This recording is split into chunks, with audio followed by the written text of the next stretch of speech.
안녕하세요. 유린의 베이커리의 해피유리입니다.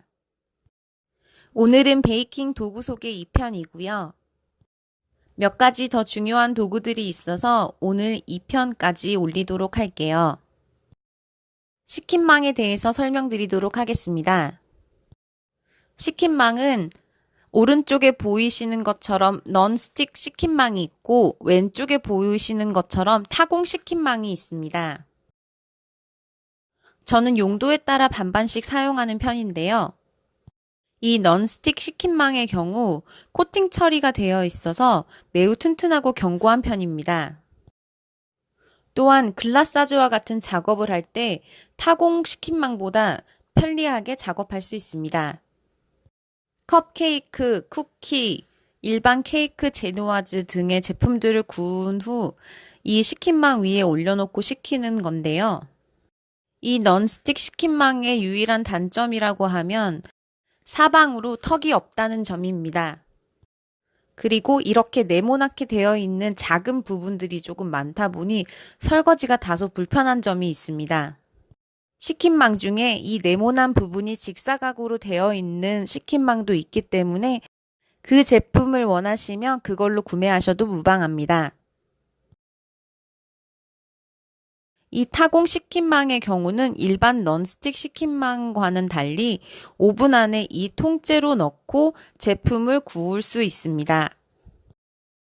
제품이 구워져 나온 후 이 타공 식힌망 위에 식히면 넌스틱 식힌망과는 달리 망 자국이 잘 보이지 않습니다.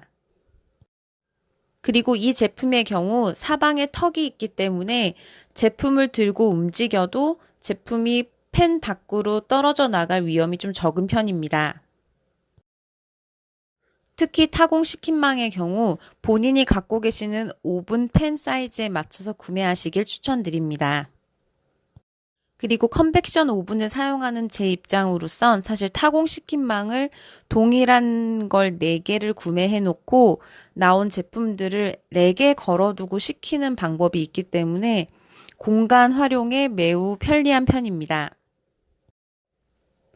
다음으로는 핸드믹서를 설명드리도록 하겠습니다. 제가 집에 가지고 있는 핸드믹서가 한 4종류가 되는데요. 제가 주로 사용하는 제품은 지금 현재 보여드리고 있는 럭셀과 에스코 제품입니다. 럭셀 핸드믹서의 경우는 제가 정말 베이킹 초창기부터 사용했던 모델이라서 요즘 나오고 있는 토네이도라고 적힌 제품과는 살짝 차이가 있습니다. 300W 제품으로 다른 200W 제품과는 비교했을 때 힘이 좀 센 편입니다. 럭셀 핸드믹서의 유일한 단점은 무겁다는 점입니다. 럭셀의 경우 1118g인데요. 이게 오랜 시간 핸드믹서를 들고 작업을 하는 경우에는 상당히 손목에 무리가 가는 편입니다. 사실 핸드믹서를 들고 장시간 작업을 하는 경우는 그렇게 흔하지 않긴 합니다. 하지만 손목과 어깨에 무리를 좀 덜 가게 하고 싶으면 조금 더 가벼운 핸드믹서를 사용하시길 추천드리는 편입니다. 에스코 제품의 경우는 977g으로 럭셀 핸드믹서보다는 가벼운 편입니다. 에게 엄청나게 차이 나는 것도 아니네 라고 생각하실지 모르지만 작업을 하시다 보면 정말 손목에 무리가 많이 갑니다. 에스코 핸드믹서의 경우 가격도 저렴한 편이며 터보 기능도 있고 0부터 5단계까지 속도를 높일 수 있습니다. 그리고 에스코 핸드믹서의 최대 장점은 이 휘퍼기 날을 추가로 구매하실 때 다소 저렴한 가격에 구매하실 수 있다는 점입니다. 솔직히 핸드믹서를 사용하시다 보면 아무리 홈베이킹이라도 이 휘퍼기 날 혹은 기타 부속품들이 하나 이상 필요한 경우가 대부분인데요. 이 에스코 핸드믹서의 경우는 그 부속품이 다른 제품들보다 좀 저렴한 편입니다. 그래서 개인적으로 가성비 좋은 이 핸드믹서를 추천드리고 있고요. 그 다음은 온도계를 소개해 드리도록 하겠습니다. 다용도 온도계 중 아마도 가장 많이 사용되는 제품이 이렇게 생긴 제품인데요. 제과 제빵 및 요리용으로 상당히 많이 사용되고 있는 온도계입니다. 가격도 지금 보시는 다른 두 개의 온도계보다 매우 저렴한 편이고요. 이 온도계의 유일한 단점은 온도를 측정하시는 동안 손으로 잡고 계셔야 한다는 점입니다. 이건 적외선 온도계라고 불리우는 건데요. 제품과 직접 닿지 않아도 온도를 측정할 수 있는 장점이 있습니다. 특히 대리석 템퍼링법을 사용할 때 많이 사용되는 온도계이고요. 단점이라고 하면 다소 비싸다는 점과 말 그대로 표면만 재는 온도계이기 때문에 부피가 큰 제품의 경우는 깊은 안쪽까지 온도를 제대로 측정할 수 없다는 단점이 있습니다. 다음은 마스트라드라는 온도계인데요. 제가 르꼬르동 블루를 다닐 때 사용했던 제품입니다. 제가 정말 애정하는 온도계인데요. 이 온도계의 정말 큰 장점은 제가 온도를 재는 동안 이 온도계의 끝부분을 잡고 있지 않아도 된다는 점입니다. 예를 들어 시럽을 끓일 때 냄비 안에 온도를 측정하고 싶은 경우에는 이렇게 보시는 것과 같이 온도계 끝부분을 꽂아두기만 하시면 온도를 측정할 수 있습니다. 그래서 직접 비교해 보자면 르꼬르동에서 사용하는 온도계의 경우는 손을 잡고 있지 않아도 돼서 제가 손으로 다른 일을 볼 수가 있는데 지금 보시는 것처럼 다른 온도계의 경우는 제 손이 이 냄비의 온도를 재는 동안은 묶여 있다는 단점이 있습니다. 보시는 것처럼 이렇게 꽂아 놓을 수가 없습니다. 그리고 얘의 또 다른 장점은 뒤에 자석이 있어서 뭐 냉장고, 오븐, 기타 등등의 장소에 쉽게 붙여놓을 수 있다는 점입니다. 그 다음으로 각봉을 소개해 드리도록 하겠습니다. 사실 있으면 편하고 없으면 불편한 도구인데요. 각봉은 두께에 따라 종류가 많이 달라지는데요.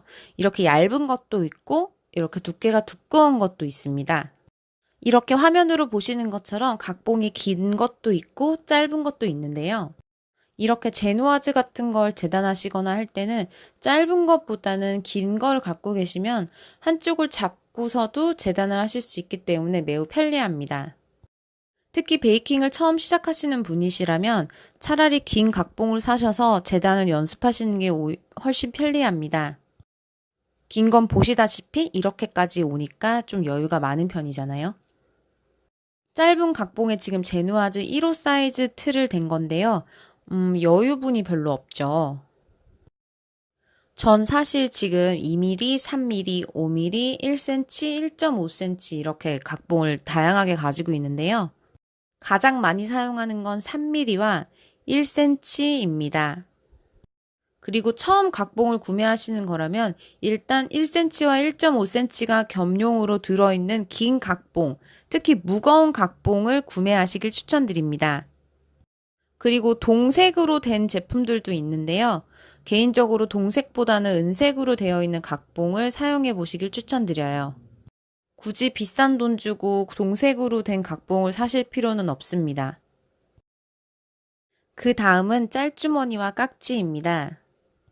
맨 처음 하나만 구매하셔야 된다면 저는 14인치를 먼저 구매하시라고 추천을 드리고 싶고요. 이렇게 화면으로 보시다시피 18인치와 14인치가 있는데 저도 개인적으로 14인치를 가장 많이 사용하는 편입니다. 그리고 특히 손이 따뜻하신 분의 경우는 짤주머니를 오래 쥐고 있으면 온기가 올라오기 때문에 반죽을 소량씩만 담아서 빠르게 짜주시는 게 중요합니다. 그럴 때는 18인치의 큰 짤주머니보다는 14인치의 작은 짤주머니가 훨씬 유용하게 잘 쓰입니다. 다음은 깍지입니다. 가장 기본적으로 많이 사용하는 깍지 6가지를 제가 보여드릴 건데요. 마카롱을 좋아하시면 이렇게 1cm 지름의 깍지를 추천드립니다. 이걸로 마카롱을 짜는 경우 지름 4.5 내지는 5cm 정도까지도 무리 없이 짜실 수 있습니다. 그 다음으로는 제가 케이크를 만들 때 가장 많이 사용하는 깍지인데요. 1호 사이즈 케이크를 데코할 때 809 원형 깍지를 사용하시면 조금 더 예쁘게 케이크 테두리를 장식하실 수 있습니다. 저는 특히 물방울 모양을 짤 때 사용하고 있습니다. 다음은 상투과자 깍지입니다. 상투 깍지는 869K 번호인데요. 상투 과자를 만들거나 케이크 데코레이션 할 때 가장 많이 사용하는 깍지 중에 하나입니다. 일반적으로 물방울 모양을 짜는 경우에도 참 예쁘게 나오기 때문에 기본적으로 하나 정도는 갖고 계시면 매우 유용하게 사용하실 수 있습니다. 에클레어나 슈를 짤 때도 많이 사용할 수 있는 깍지입니다. 그 외의 깍지들은 사실 개인적인 취향에 따라 많이 달라질 수 있는데요. 저의 경우는 오각 그리고 팔각 이렇게 많이 사용하고 있습니다. 이렇게 조금 더 디테일하게 보여드리자면 왼쪽에 오각과 오른쪽에 팔각 모양의 꽃을 보실 수 있습니다. 오발별의 경우는 192번 깍지이고요. 팔발별의 경우는 853K번 모양 깍지입니다. 이 두 가지 모두 쿠키를 짜거나 생크림을 꽃 모양으로 짤 때 참 예쁘게 나오기 때문에 갖고 계시면 활용도 면에서 좋을 거예요. 그리고 마지막으로 만두깍지라고 불리우는 108번 모양 깍지인데요. 모양이 귀여운 편이라서 머랭 쿠키를 짤 때 특히 많이 사용하고 있습니다. 이 모양 역시 개인 취향이기 때문에 귀엽다고 생각하시는 분들만 사셔도 무방합니다. 그리고 깨알같이 급 생각나서 보여드리는 건데 이런 은색 밭드는 있으면 매우 편리합니다. 예전엔 주방용품 판매하는 곳에서 비싸게 구매했어야 하는 제품들인데요. 요즘은 다이소에서 일제 밭들을 2,000원 정도면 쉽게 구매할 수 있습니다. 이렇게 모양 깍지나 스파츌라나 각종 도구들을 올려서 준비할 수 있기 때문에 하나 정도 있으시면 매우 편하게 사용하실 수 있습니다. 다음은 붓인데요. 한국에서 가장 구하기 쉬운 루벤스 붓인데요. 이거는 구입하실 때 1호 사이즈로 꼭 구매하시길 바랍니다. 2호 사이즈가 생각보다 상당히 큰 편이라서 처음에는 불편하다고 느끼실 수 있어요. 루벤스 붓보다 이 일제 브러쉬가 조금 더 부드러운 편인데요. 얘는 가격대도 조금 더 비싼 편이고 한국에서 구하기가 조금 쉽지 않은 편이라서 일단은 루벤스 붓 정도로도 충분하실 거라고 생각합니다. 하지만 붓이 만약에 필요한데 많은 돈을 쓰고 싶지 않다 하시면 사실 이 이케아에서 판매하고 있는 실리콘 붓 정도로도 그냥 무난하게 사용하실 수 있습니다. 디테일한 부분을 계란물 칠할 때는 적합하지 않지만 일반 제누아즈에 시럽을 바르거나 할 때는 이 붓으로도 충분합니다. 이제 지금부터는 번외편인데요. 있으면 좋은 아이들을 소개해드리자면 이건 일단 일반 과도칼보다 조금 더 저렴한 칼인데요. 제과를 하다 보면 토치로 칼을 지져서 뭔가를 재단해야 될 때가 많이 생기는데요. 이 칼은 제법 저렴하기 때문에 그냥 버리는 용도로 사용하시면 좋을 것 같습니다. 이건 알뜰 주걱인데요. 좀 얇은 편이고 반죽을 싹싹싹 긁을 수 있어서 제가 싹쓸이 주걱이라고도 부르고 있습니다. 특히 마카롱 할 때 많이 사용하고 있는 주걱이에요. 이건 작은 입자의 체인데요. 데코 화이트나 분당을 사용해서 뿌릴 때 매우 유용하게 쓰실 수 있습니다. 입자가 매우 고르기 때문에 코코아 파우더 같은 걸 뿌리실 때도 매우 활용도가 높은 편입니다. 이건 제가 1,000원에 구매한 미니 휘퍼기인데요. 계란을 살짝 풀어주거나 할 때 매우 유용하게 쓰고 있습니다. 그리고 일반 휘퍼기와 비교하자면 매우 작다는 걸 보실 수 있습니다. 그 다음은 타이머인데요. 타이머는 물론 오븐에도 내장이 되어 있긴 하지만 한두 개 정도 갖고 계시면 반죽이나 다양한 제품들을 오븐에 넣어 놓으셨을 경우 시간을 놓치지 않고 확인할 수 있습니다. 그리고 이 핑크색 타이머의 경우는 1분이면 1분, 10분이면 10분 단위로 편리하게도 시간을 바로 올릴 수 있습니다. 그리고 일반적인 타이머를 보여드리자면 얘는 제가 정말 귀여워서 좋아하는 타이머인데요. 드레텍 제품의 타이머가 좋은 편인데요. 근데 이 고양이 타이머의 경우는 다른 일반적인 타이머랑 비슷하게 분 단위와 초 단위로만 시간을 설정할 수 있습니다. 아까 보셨던 핑크색 타이머와는 다르게 10분 단위로는 설정을 하기가 힘들고요.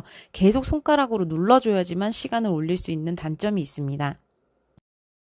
그 다음은 오븐팬인데요.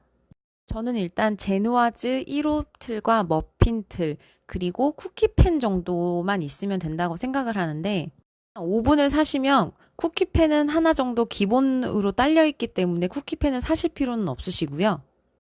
제누아즈 원형 1호 틀 그리고 머핀 6구 또는 머핀 12구 틀 정도만 있으시면 기본적으로 모든 펜은 갖추신 겁니다. 그리고 처음으로 구매하시는 거는 오래 쓰셔야 되기 때문에 너무 얕은 머핀펜 또는 너무 얕은 제누아즈 틀 말고 조금 더 깊이가 있는 틀을 구매하시길 추천드려요. 다음으로는 제과를 하시다 보면 크림을 끓이거나 시럽을 끓이거나 하실 때 필요한 브루스타인데요. 요즘은 모양이 예쁜 게 많이 나와서 더 비싼 것도 있지만 사실 이렇게 미니한 작은 사이즈로 구매하셔도 충분합니다. 저는 썬터치 350이라는 미니 제품을 사용하고 있어요. 그리고 저 위에 생선 그릴망 같이 생긴 게 있는데요. 저 철망은 제가 별도로 구매한 제품입니다. 보시다시피 작은 냄비를 올리실 때 저 철망이 있어야지만 브루스타 위에서 안정적으로 크림을 끓이실 수 있습니다. 그 다음은 냄비인데요. 냄비 브랜드 및 종류가 상당히 많은 편인데요. 물론 비싼 동냄비를 사용하시면 정말 좋긴 하지만 한국에서 제작된 아미쿡 냄비를 저는 가장 많이 사용하고 있습니다.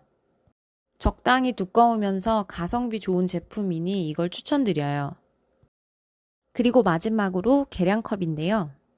저는 투명한 걸 선호하기 때문에 계량컵을 투명한 원형으로 사용하고 있고요. 깊이가 있는 것 하나, 그리고 깊이가 없는 것 하나를 사용하고 있습니다. 그리고 마지막으로 이 바닥에 깔려있는 키친 클로스의 경우는 제가 바닥에 항상 깔고 작업을 하는 건데요. 이케아에서 4장에 2천 얼마 할 때 제가 할인해서 구매한 제품입니다. 볼을 고정시키거나 또 젖은 볼 바닥 부분을 닦아줄 때 제가 항상 사용하는 제품이에요. 행주나 다른 일반 타월로 대체하셔도 가능한데요. 이 제품이 가성비 좋기 때문에 혹시 이케아에 가실 일이 있으시면 이걸 뭐 4개 정도, 한 세트 정도는 구매하시길 추천드립니다. 이것으로 2편에 걸친 베이킹 도구 소개 영상을 모두 마치도록 할 건데요. 되도록이면 자세하게 설명을 드리려고 했지만 영상에 정말 모든 걸 담을 수 없는 것이 조금 아쉽고요. 영상을 보시고 궁금한 점이 있으시면 언제든지 댓글 남겨주시면 제가 아는 한 최대한 답변을 드리도록 하겠습니다. 지금까지 들어주셔서 정말 감사합니다. 다음 영상은 맛있는 레시피로 돌아오도록 하겠습니다. 감사합니다.